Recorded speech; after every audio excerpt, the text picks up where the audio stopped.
नमस्कार। अभी हम आज एक नई कथा लेके आपके सामने आए हैं। वो है देवउठनी एकादशी, जिसका प्रोमो आपने देखा होगा। इस वीडियो में हम देवउठनी एकादशी के बारे में विस्तृत चर्चा करेंगे। सबसे पहले जान लेते हैं, देवउठनी एकादशी कार्तिक मास की शुक्ल पक्ष की एकादशी तिथि को मनाई जाती है। इसके कई सारे नाम हैं, जैसे देव प्रबोधिनी एकादशी, तुलसी विवाह दिवस और देवोत्थान दिवस के रूप में भी जानते हैं। अच्छा, पौराणिक कथाओं की माने तो एक बार देवताओं और असुरों के बीच में लगातार युद्ध हो रहे थे और देवता थक कर भगवान विष्णु के पास गए और उनसे प्रार्थना करने लगे। तब भगवान विष्णु ने कहा कि वे आषाढ़ शुक्ल एकादशी से लेकर कार्तिक शुक्ल एकादशी तक योग निद्रा में रहेंगे, जिसे चातुर्मास कहा जाता है।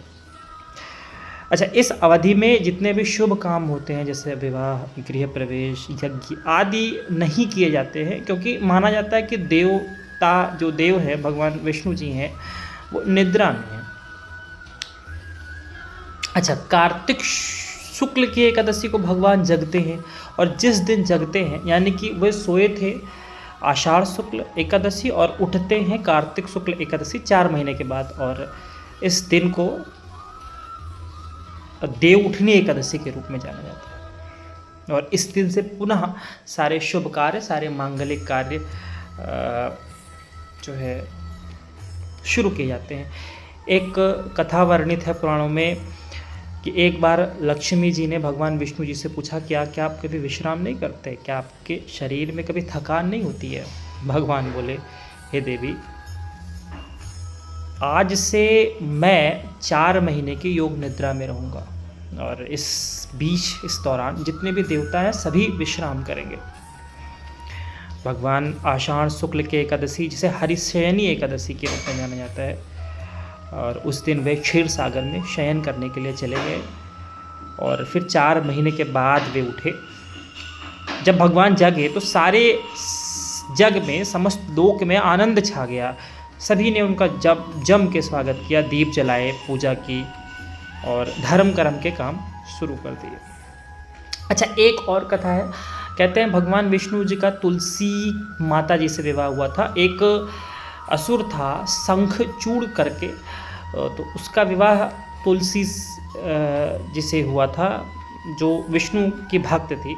जब देवताओं की रक्षा करने के लिए भगवान विष्णु ने शंखचूड़ का वध कर दिया, तो तुलसी जो कि भगवान विष्णु की भक्त थी, इससे वह काफ़ी भगवान विष्णु से नाराज़ हो गई। तो भगवान विष्णु ने उन्हें आशीर्वाद दिया, और भगवान विष्णु से उन्होंने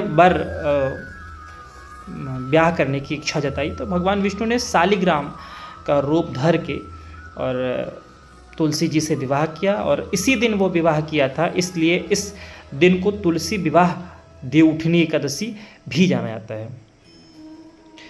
ये 2 कहानियाँ वर्णित हैं जो देवउठनी एकादशी के दिन होती हैं, और कहते हैं जितने भी धार्मिक कार्य, शुभ धार्मिक कार्य और सामाजिक कार्य इसी दिन होते हैं। इस दिन को पवित्रता, नवीनता और शुभ कार्यों का शुरुआत दिन माना जाता है। इसी दिन से विवाह शुरू हो जाते हैं, उपनयन संस्कार शुरू हो जाते हैं, मांगलिक कार्य शुरू हो जाते हैं, गृह प्रवेश शुरू हो जाते हैं, और ये भक्तों को धर्म, अर्थ, काम और मोक्ष चारों पुरुषार्थों की प्राप्ति कराने वाला दिन होता है।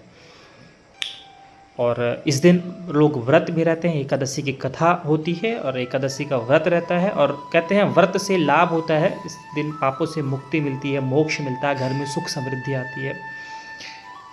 Thank you so much.